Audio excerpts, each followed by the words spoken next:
Yeah, let's get into it. Wide receiver is a little bit deeper than running back, because for running back, it's a lot more of like, all right, let's go find some guys that are rookies and young players, or just some guys that are kind of forgotten about. But there's a bunch of wide receivers that I like. Are there any guys that you want to start with? There's one guy that I know is like my clear, like if you don't draft him, you're fucking up. But that's I can start with him if you want. I already know who it is, so go for it. Oh yeah. So Mr. Brandon Ayuk. So Mr. Brandon Ayuk, I thought he was going to have his big come out year last year, ball out. Unfortunately, Deebo Samuel put up an offensive player of the year caliber season. And Brandon Ayuk didn't really play much for the beginning part of the year, a legitimate sophomore slump. However, if you've been paying any attention to 49ers news recently, what you would know is that Trey Lance is 100% going to be the starter coming into the season. And he has a very obvious favorite target and a very obvious guy that he's been working with all season. That guy is Brandon Ayuk.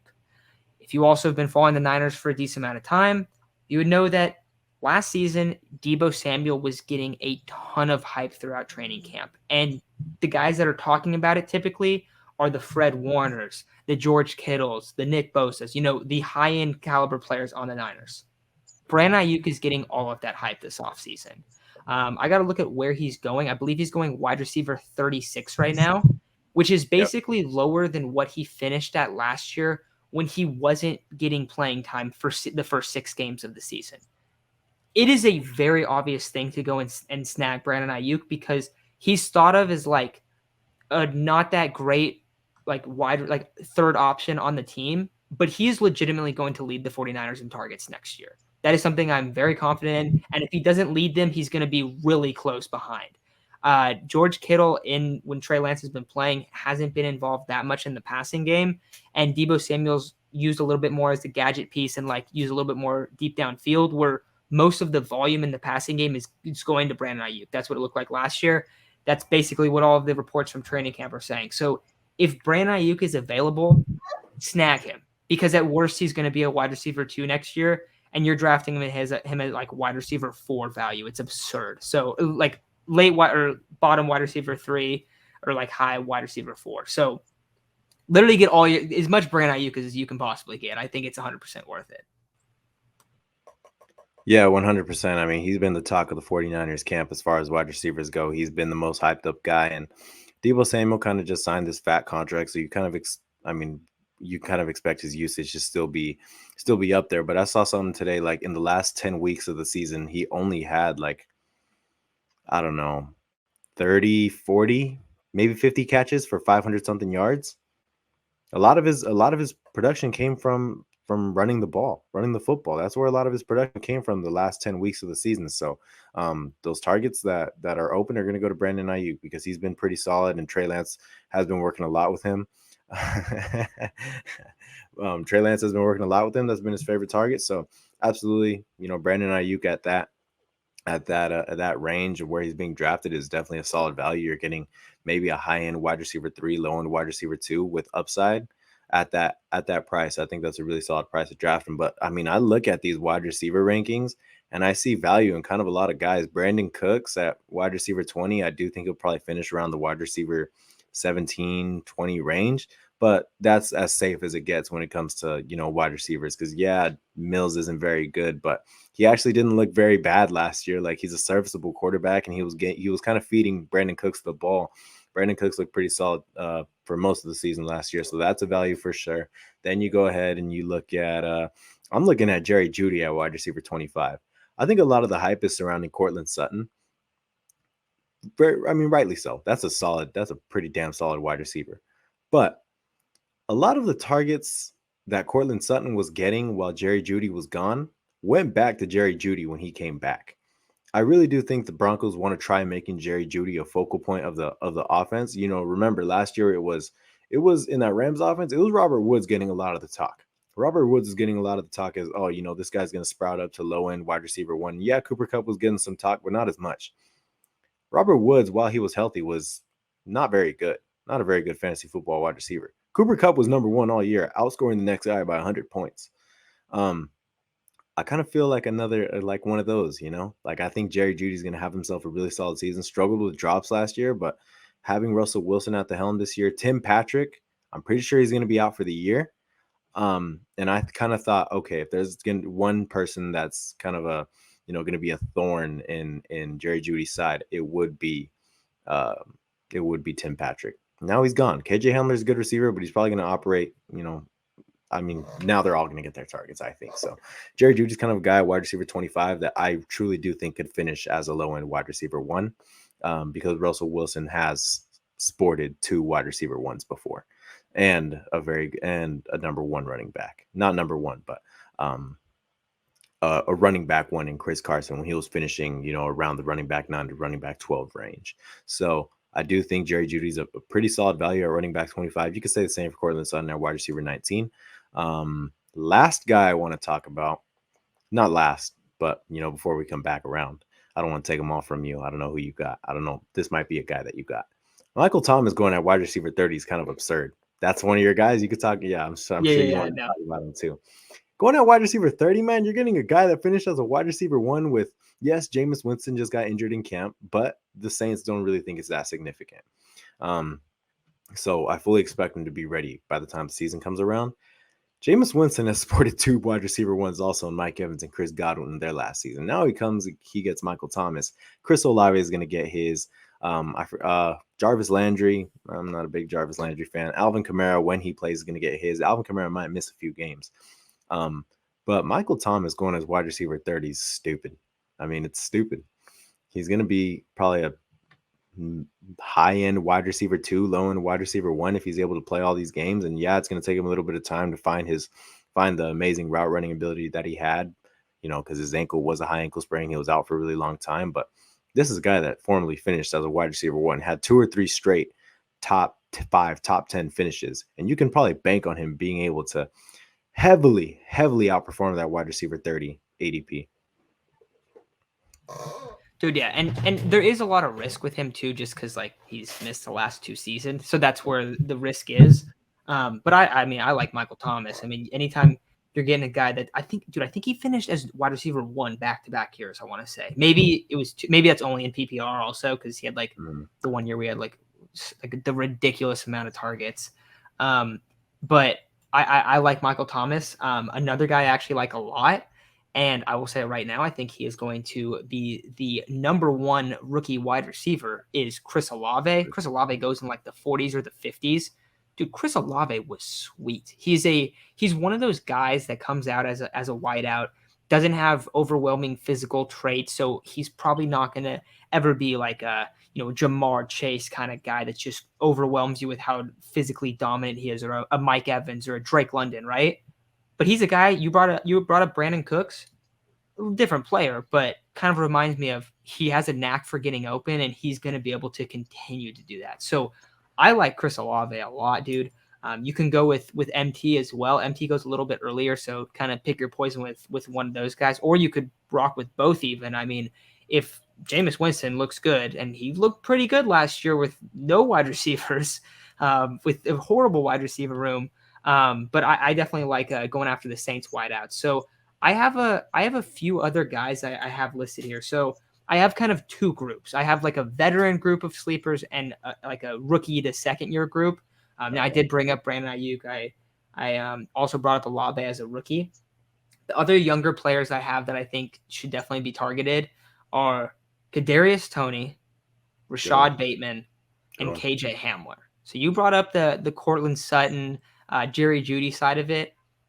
If KJ Hamler is healthy and on the field, KJ Hamler is the Tyler Lockett in that offense, in my opinion. Now, I think they're going to run a lot more 3 wide receiver sets than you would see in the Russell Wilson offenses in Seattle. But KJ Hamler is a sweet player. He's a very, very good downfield threat. That is Russell Wilson's biggest strength. So if that offense is ticking and you also have basically the third corner on KJ Hamler all the time, he's going to have some big-time games. Now, the big thing for him is if he comes back healthy from his ACL injury. But another guy, like when we were bringing up the Trey Sermon kind of group of people, you're getting him like last round or you're getting him off the waivers. Just got to monitor, I think. In terms of Rashad Bateman is very clearly the best wide receiver in Baltimore, and all of the camp reports are that he's a stud. Now, Baltimore also has a tight end that they drafted, Isaiah Likely, who's looked really good in camp as well. So Baltimore is going to be running a lot of 2 tight end sets. But what that means is there's going to basically be either James Prochet or, oh my God, I'm forgetting, Devin Duvernay on one side, and then you're going to have Rashad Bateman on the other.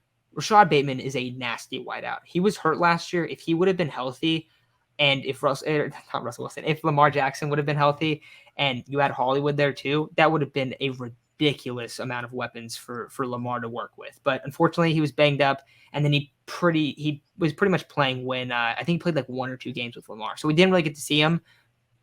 Ridiculously talented, and people don't really talk about him that much in fantasy circles. Now he started to climb up the rankings, but definitely a stud to go after there. Kadarius Toney, you're kind of hoping that Daniel Jones and they all figure it out in for the Giants, but his thing is that he's been hurt a lot. Kind of a, you're throwing a dart, you're trying to land a star, but he was sweet in college. He does not get touched. He's one of those guys that he looks like a kick returner when he has the ball, like even if like on little screens and stuff like that. So if the Giants are able to get the ball in his hands, he could be like maybe not this year, but he could be a wide receiver 1 in the future. Like he is that talented, but it's going to come down to what does that team look like, and if he's healthy. And then the other couple guys I had, you brought up MT. That was one of the vets I wanted to bring up. Yeah, definitely. But the other 3 vets I have are Adam Thielen. Adam Thielen gets slept on every single year. He's a wide receiver 1 if he's on the field. Like if he's like not last year because he got banged up for a little bit, still finished as a wide receiver 2. And then the 2 years before that, he was a wide receiver 1. Like how much more consistency do you need? He's only, I think, 31 or 32 also.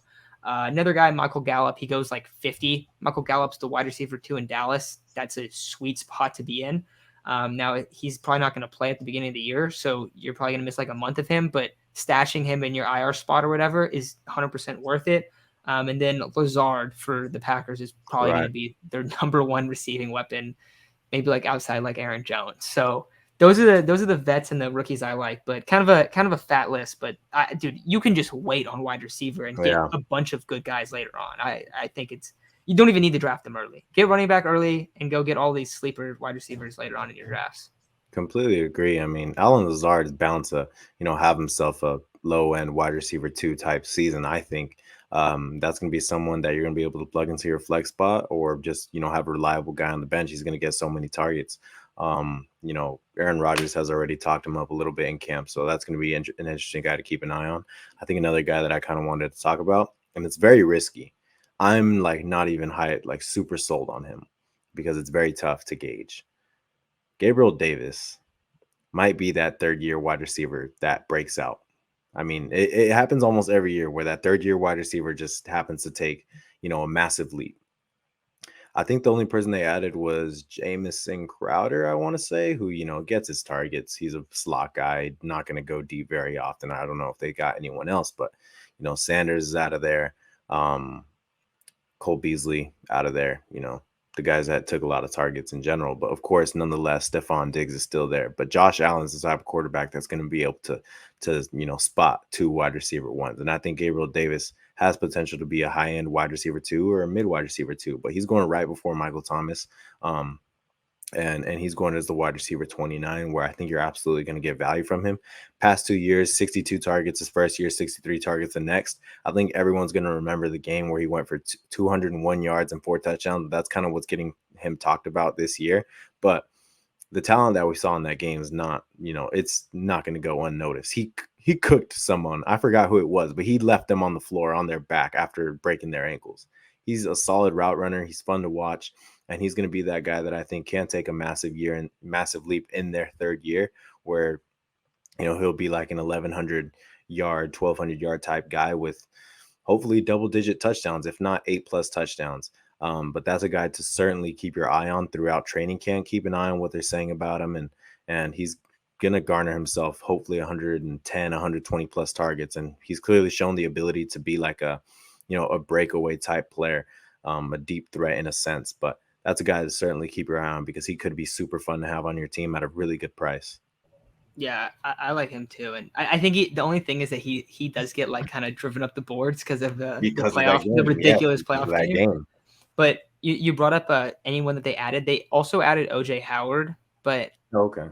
I mean, a much different mold of a player, more of like trying to kind of like replace Cole Beasley, and they did that with Crowder too. So like some more underneath guys, but OJ Howard is a pretty good player. He kind of gets a little bit underrated too, especially when the Bucks brought in Gronk. That kind of hurt him a lot because Gronk did end up having a lot left in the tank in Tampa. But I like Gabriel Davis. It's also great too because like you look at Gabriel Davis's skill sets, like, oh, what does he do? He's nasty in man coverage and he takes the top off the defense. Yeah, you have a guy in Josh Allen who has an absolute hose. So like he's gonna have some big play performances. I don't play best ball fantasy, but if people play best ball fantasy, that's probably a guy to have because like you just have him sitting there. Oh, look at that 50-point game! Like look at that 200-yard 4-tutty game. So I like that one too. That's a solid player as well. Yeah. I don't really have anyone else. I mean, we're gonna do quite a few of these before the season starts. I think our draft's probably gonna be held around the 27th or so. Maybe we'll find a way to, show you guys that. I don't know. It's gonna be pretty tough because we do draft with a bunch of my friends. But yeah, there's a bunch of value to be had here, and especially on the wide receiver side, tons and tons of value to be had. You don't have to go all in. I'll tell you what, I'm going all in on Justin Jefferson. I'll say that right off the bat. I hope none of my friends see this. I will be going all in on Justin Jefferson. Matt is in my league, so I hate that I said that. I mean, he was probably, high on Justin Jefferson anyway, but Justin Jefferson's going to have the wide receiver 1 finish. I firmly believe that. Yes, Kirk Cousins is not very good, but he's done enough to be able to get Justin Jefferson back-to-back 1,400-yard seasons. So I'm very high on Justin Jefferson for sure. With that being said, Matt, I don't know if you have anything else. I did also come across. I didn't bring him up before, but Robert Woods is also a sneaky ad late. Yes, completely. He's like wide receiver 40 something, and he's like the only guy in Tennessee that's like a legit wideout. Like honestly, like 100%. you have Treylon Burks, but like the reports so far in camp were like not positive about Treylon Burks. And then they have like Westbrook Akina and like some guys like that are just like, yeah, they're not going to be taking many reps. So Robert Woods, that's kind of another guy you could just probably going to finish as a wide receiver 2, but you get him at like wide receiver 4 or 5. So another guy there, but that's probably all I got, man. We kind of give a lot of wide receivers though. Not as many running backs. Running backs a little bit tougher. That's why, like you were saying, like, go and get your Jeffersons and your Jamar Chases early, right? But if you don't get one of those very, very high-end elite guys, you can just wait and just stack up on guys that have a lot of potential and are probably going to finish as wide receiver 2s, and you draft them way later in the draft, and then you get a bunch of good running backs. Maybe you snag Travis Kelce, right? Like, so I think the strategy this year definitely lets like there's a lot of guys that are being slept on at wide receiver, so go and capitalize and get them late. Yeah, 100%. And remember, a lot of, there's tons of breakout wide receivers every year. Last year I had Deebo Samuel and Cooper Kupp. You had Calvin Ridley before, Chris Godwin, Robert Woods at some point. Like, there's a ton of breakout wide receivers that happen to come across, every single year. So it is definitely a good strategy to stack up on your running backs and wait on your wide receivers. But really, I'm only waiting on wide receiver if I'm not getting, Justin Jefferson, Cooper Kupp, Jamar Chase. I mean, looking at the board, those are really going to be the only 3 guys that I'm going to try for. Mike Evans is another guy for sure. Maybe Devontae, but outside of that, I don't think I'm going to try and hammer wide receivers. So I'll tell you the only other guy I would add early on, probably CeeDee Lamb. But I got a soft spot for CeeDee Lamb. I love CeeDee Lamb. He's nasty. I'm a big CeeDee Lamb fan. I'm going to operate as a wide receiver 1 this year. It's going to be super fun to watch him because I think he's also going to blow up. But with that being said, I think we're done here. So, thank you guys for tuning in. It was fun to talk Chargers and fantasy football. For me, Chargers fan, but for both of Matt and I, we do love fantasy football. We have a passion in it. And every time we get together during fantasy season, we're talking about fantasy football, whether it's on a Padres podcast, whatever it is. So very fun to be able to talk to you guys about it. And we'll talk to you guys soon.